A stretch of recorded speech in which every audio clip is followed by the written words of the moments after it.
Hi, Dr. Loeb. Thank you for being part of the conference. Hello. Hi. Can you tell us what kind of doctor you are? I'm a urologist. I work at NYU and the Manhattan VA in New York City. So you see veterans as well as Yes. civilians, I guess. Yeah. Do you see active duty people as well? Not usually. Okay. And do you find just for the first 60 seconds, while we have this very interesting combination of VA and regular hospital, what do you find a difference in presentation between veterans and the people you see at New York University? I mean, we've seen that more veterans are getting active surveillance compared to what's been reported in civilian populations with prostate cancer. Many of the veterans are getting regularly screened and have, ongoing health care at the VA. I think the care is really excellent for prostate cancer at VA. It is the number one cancer in the veteran population. So we have quite a busy clinic and help a lot of veterans. Great. And finally, is there any sort of thought as to why there are more active surveillance within the veterans community than at NYU Medical Center? I'm just saying compared to general rates in the U.S. population, not specifically at NYU Medical Center. Well, in general. Let's. Okay. Yeah. Well, I think there may be a combination of factors why more men across the U.S. with low-risk prostate cancer are not getting active surveillance. It could be differences in the patient's preferences between those who were veterans and those who aren't, or that there's more guideline concordant care happening in the VA healthcare system than across the diverse medical systems across the United States. So I'm not sure the precise reason, and it could be multifactorial. Yeah. Okay. So, and as you may or may not know, Malecare has been active in active surveillance and watchful waiting since 1999. I think we probably had one of the very first, if not the first, group just for men in those years on watchful waiting and such. Let's move on to our topic of the day, which is social media, truth or dare. Do you dare trust your life or your conversation with your doctor based on what you're reading online or hearing on YouTube? I've seen lectures by you about Twitter from 6-7 years ago, so I know this has been at the top of your mind for many years. Can you tell us what brought you to your interest in social media and urology? Yes, absolutely. I was lecturing about prostate biopsy complications at a conference in Australia in 2012. And in the middle of my presentation, somebody in the audience raised their hand and said that a question came in from a urologist in Canada through Twitter. He would like to know what antibiotics you're using for prostate biopsy prophylaxis these days. And I just thought to myself, how does someone in Canada know what I'm talking about in Australia in real time? So I didn't know if this was the most amazing thing I've ever heard or the creepiest thing I've ever heard. But really, the world has gotten much smaller. And, I thought I should really see what's going on with this technology. It seems that the urologists in Australia, Declan Murphy and others, were already actively using social media at that time. So I decided, that I should really get in on this and see what the value is. And I think there is a lot. Well, let's talk about that. But for social media, it's sort of this global, hyper-used term without really a deep understanding of its value. What specifically are we talking about when patients are being sort of navigated towards investigating social media? That's a good question.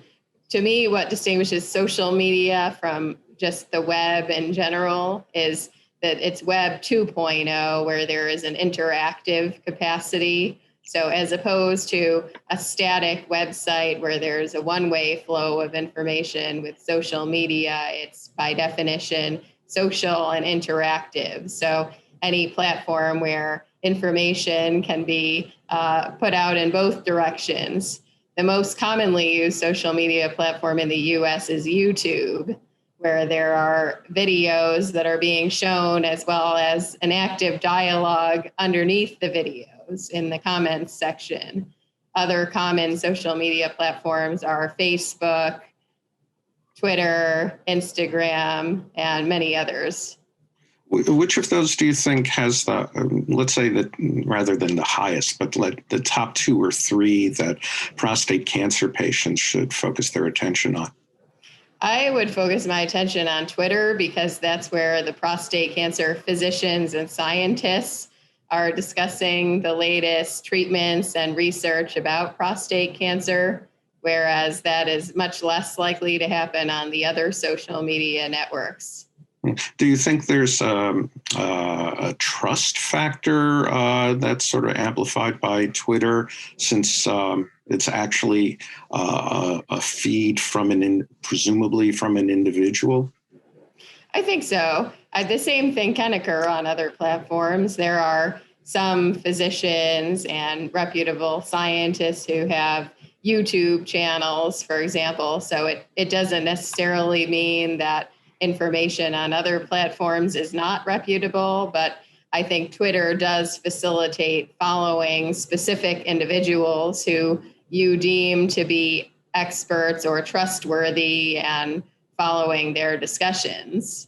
Yeah. So what kind of discussions do you think might be valuable for patients on Twitter? For one thing, we have a monthly prostate cancer journal club on Twitter. I host it with the Prostate Cancer Foundation. We started it a couple of years ago, and we choose one new article every month. So you can follow the PCF Science account. That is where we post what the article is going to be and the dates of the journal club. Don't worry if you miss it, because you can just search with the hashtag ProstateJC for Prostate Journal Club and read back through past transcripts right on Twitter. But if you do want to participate in real time, we host it over a 48-hour period to allow for discontinuous schedules and time zones so that you can tune in, kind of when you're awake and free and see what's happening, or even ask questions. We try to get authors to be involved in the journal club every month so that it's possible to actually ask questions about the study or future work to the authors themselves. And many other scientists and physicians participate. But what's been nice is that we found that during the first year, about 30% of the participants were not in medicine. So hopefully by having a journal club on a social media platform that allows greater participation from patients, their families, and other stakeholders. This is in contrast to a traditional medical journal club, such as the one that we have in my department at NYU, which is just for members of our department and is not open to other physicians or to the public. So I think social media has opened up new avenues for scientific discourse and exchange that are open to everybody. Yeah. And, it's interesting. I mean, people may not know that patients, particularly our prostate cancer patient community, are deeply interested in journal articles and are reading voraciously, I'm mispronouncing the word, but which is why I spend more time doing text communication than verbal. But the idea of patients reading, distilling, sort of general, sort of translating hardcore JAMA level journal articles.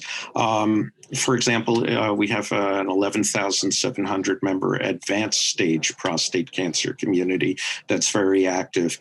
5, 6, 7 guys are sort of like the journal leaders in the sense like they'll be the ones self-selected, they just sort of are into it, will present an article, sort of make an opinion of it, link to it and such.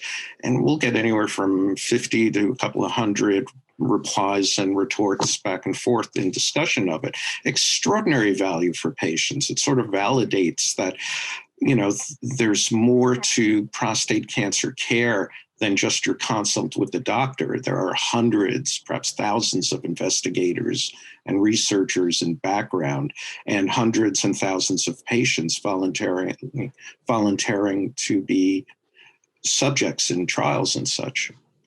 So we'll send our people over, and we'll hope there'll be a good mashup of, I think it's a nice way to interact, to meet others who may be researching or working with patients on topics that interest you. I think it's great to be able to have a dialogue with people who have the same interests from all around the world. And, if there is something that isn't clear, or if you have an idea of the next study that would really be most helpful for patients, then that would be really important information to share. You could actually direct what the future of research is through direct engagement with the people who are doing the research. Do you know of any examples where such a case has happened, a patient initiated a study?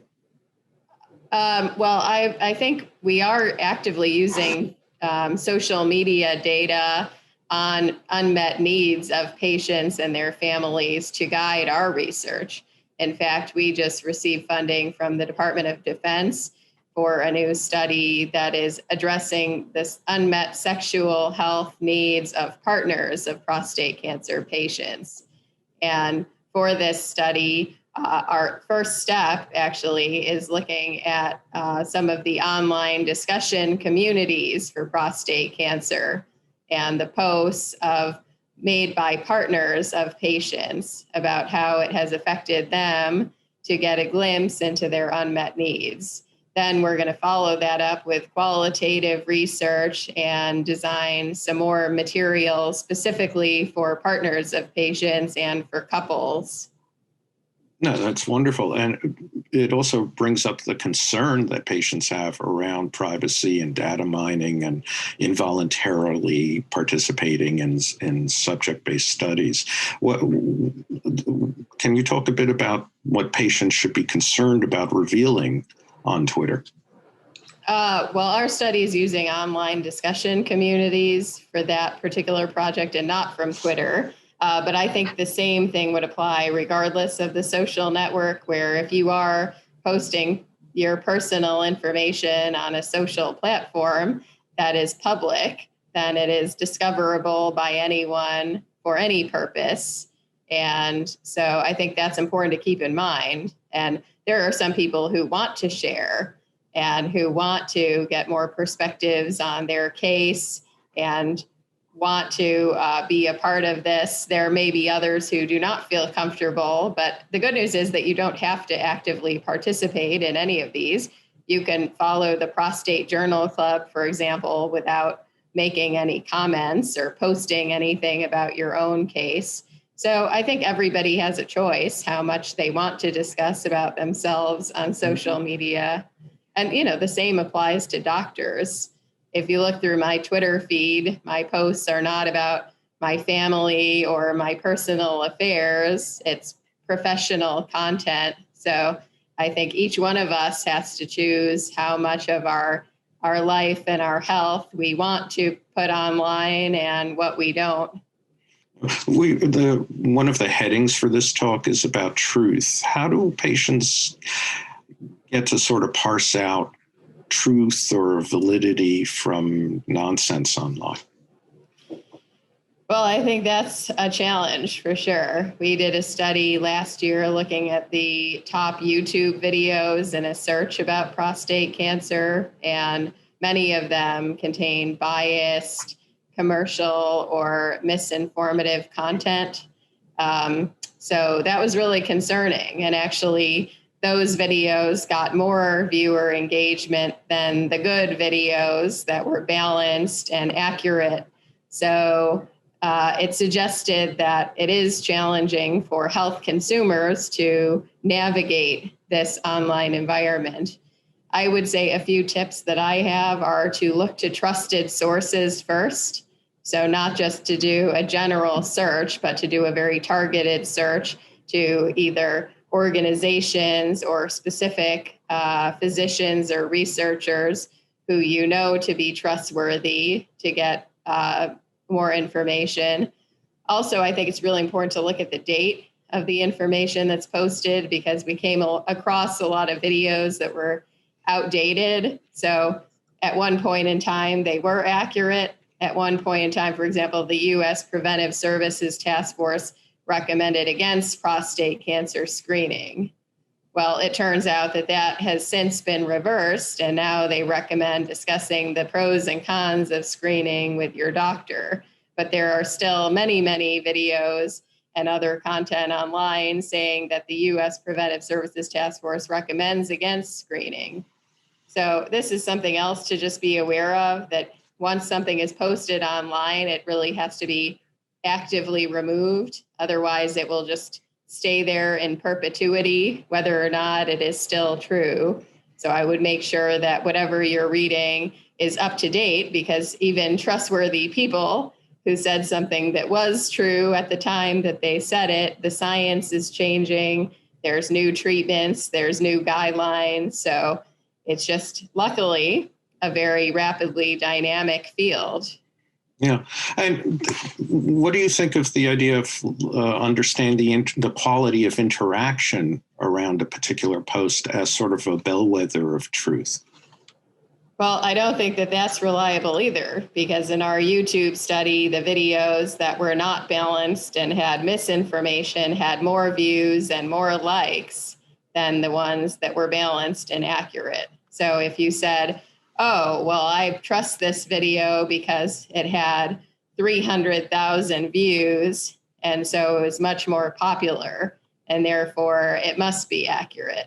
Well, that's actually not the case at all. So I think using viewer engagement as a surrogate is not a good indicator of the truth.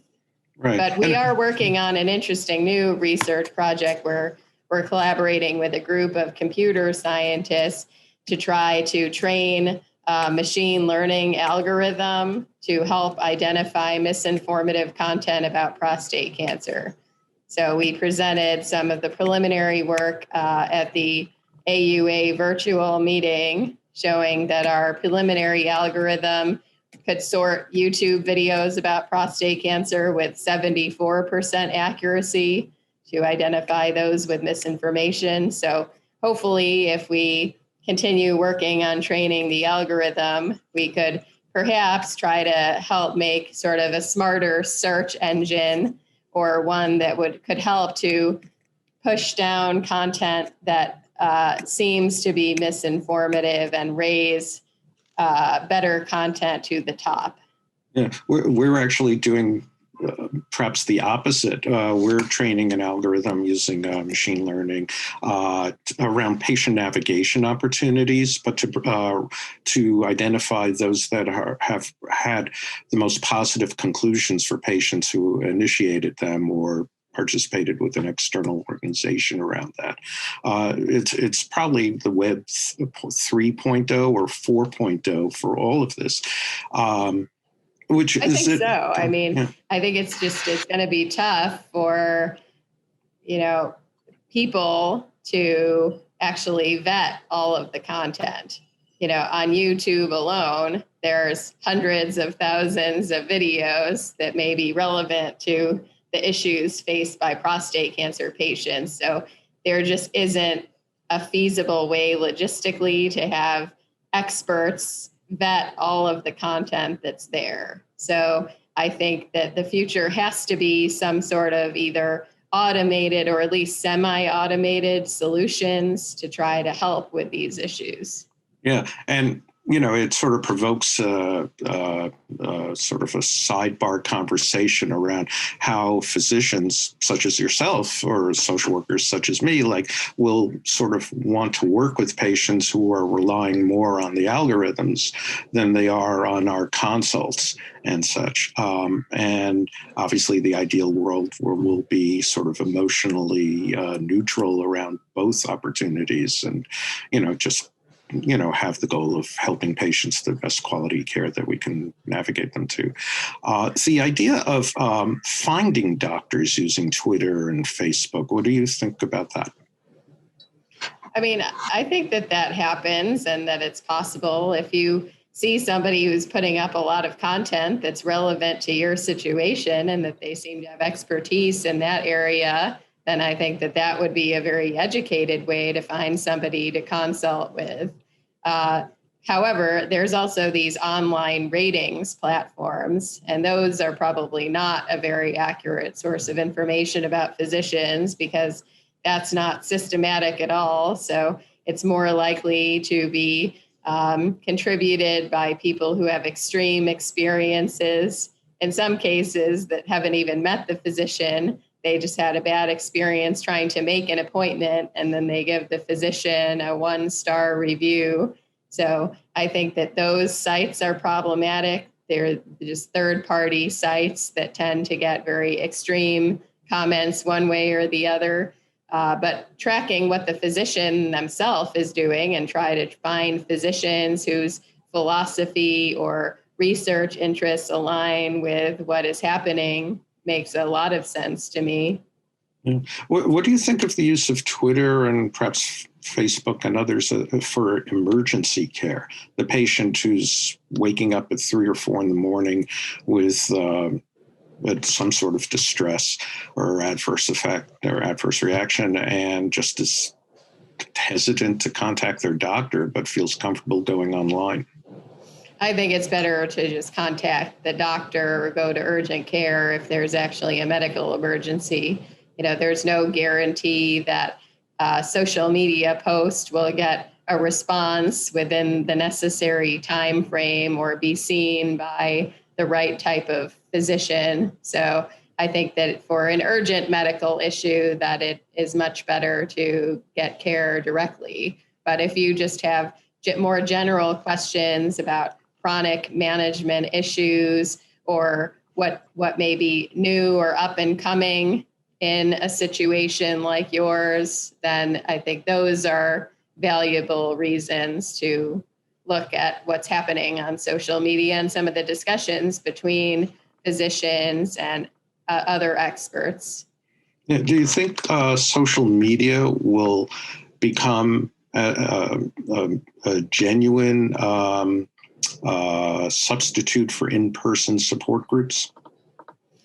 Well, a lot of support groups have already converted to virtual due to COVID, and I think there's a mixed response. There are some people who are always going to prefer to go in person and to have in-person contact, but then there's the flip side where it's opened up a lot of opportunities for people who do not live in the same geographic area to interact. In fact, perhaps people who may have more in common or more similar prostate cancer stories than the people that happen to be in their immediate region. So I think there's always going to be pros and cons.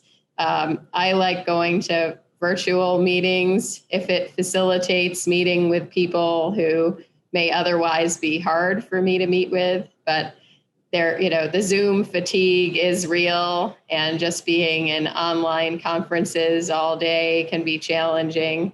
So I don't know. I think there's really a place for both in the world moving forward, and hopefully people have an easier time finding some sort of support network that works for them. By the way, we have heard feedback that some people are more comfortable discussing sensitive topics in online forums than they are in person. So I would say that that is another area where these communities may be helpful. You don't even have to give your real name. You can create a screen name where your own identity is not discoverable, and perhaps ask questions that you may feel uncomfortable asking to others in a peer group in person. Yeah, and I mean, we've seen that occur. You may be familiar with our cancermatch.com website. It's a cancer survivor dating website. Survivors dating each other. Typically, the conversations are about, where do you live? What do you like? Can I hold your hand while I'm doing chemo or getting an infusion? Things that are quite poignant, specific to their cancer, the cancer experience.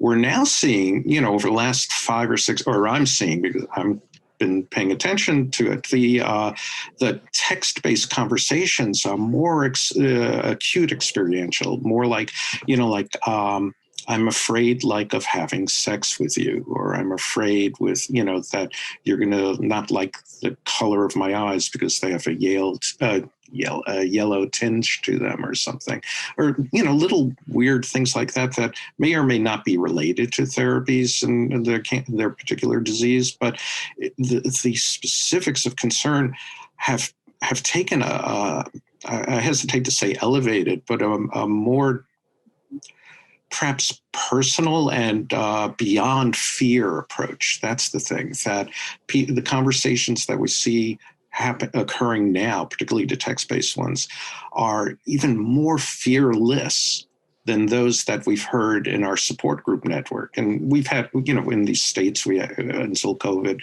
we had 82 active in-person support groups. So the support group leaders would report back quarterly what's going on. And the conversations that apparently were going on were extraordinary. Now it's going beyond what we could possibly imagine.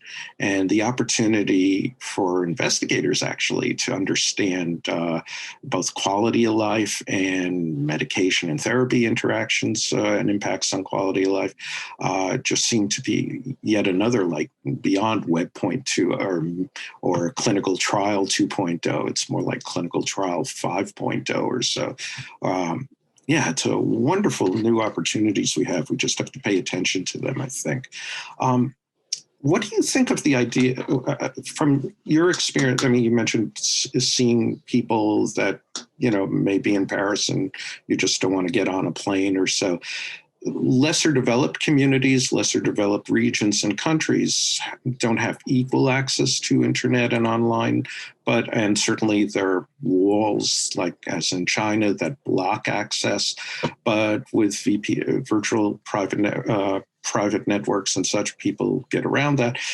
The opportunity for interaction between people in places that most people have never heard of, quite marvelous, don't you think? Absolutely. I've had interactions with other physicians, researchers, patients about prostate cancer from literally all over the world, including many places that I've never been, remote locations. So I think it is just a great way to bring people together with common interests who may not otherwise have had an opportunity to meet and have these conversations. Yeah, and opportunities for patients in remote regions, lesser developed regions, to explore treatment opportunities or at least learn about them that just don't exist locally for them. And perhaps to get, initiate some version of telemedicine, perhaps, or some sort of consult, maybe not live and on Twitter, but at least to make a connection and then continue it via email, perhaps. Yeah, I think so. I think there's a lot of exciting new developments in prostate cancer diagnostics and treatment in other parts of the world. So it's great for patients here to learn about them, perhaps connect with other patients who have undergone different kinds of therapy that are not yet in existence here. So yes, I think it's very, very interesting. It's interesting for me to see what's happening elsewhere as well from the physician standpoint. And I think what's most important is for physicians and patients to have open conversations around these topics. It's great for patients to tell their physician about what they're seeing online and ask about it. Does this apply to my case? Is this something that we could do here? Do you recommend a second opinion? It's important to just have an open dialogue. And for physicians, I think it's important for us to prospectively tell our patients about where they can find more information online. And if your physician doesn't do that, then just ask them for suggestions, because there is just so much information out there. So the problem, for the most part, is not a lack of information. It is difficulty navigating the existing information. Everybody's trying to make new content, let's film another video, but there's actually lots of really excellent content that is already there. It just needs to be discovered. And so this should be a topic of discussion between each patient and physician. Yeah, it's almost like, how do you prescribe social media? Yeah, but I think it's an important part of the discussion, because let's face it, there's just never going to be enough time in the patient-physician encounter to cover everything. So it's natural and expected that people will want additional sources of information. And so I say, again, if the physician does not directly state what those should be or provide you with a series of links or some materials, then I recommend asking for that. And they may have some wonderful ideas for you. Yeah. So as we close this conversation out, put on your dream cap. What would you like social media to evolve vis-a-vis prostate cancer patients? Well, I would like to see it evolve into some of these more automated or semi-automated solutions that will try to push down the misinformative content or flag it for possible removal from social platforms, so that patients do not have such a risk of exposure to misinformation. And I would like to see more patients and their families getting actively involved in the discussions that are going on social media, because many of the key opinion leaders, including physicians and other researchers, as well as professional societies, patient organizations, are all actively using these platforms. And the more of a patient voice that we have from patients and family members, then the more that we can make sure that the care that we're providing and the information that we're providing are actually addressing the real world needs of the population who we are hoping to serve. Yeah. So, Dr. Loeb, thank you for caring for our community. Thank you for taking care of the patients that you take care of, and for this wonderful conversation. Thank you. Thank you.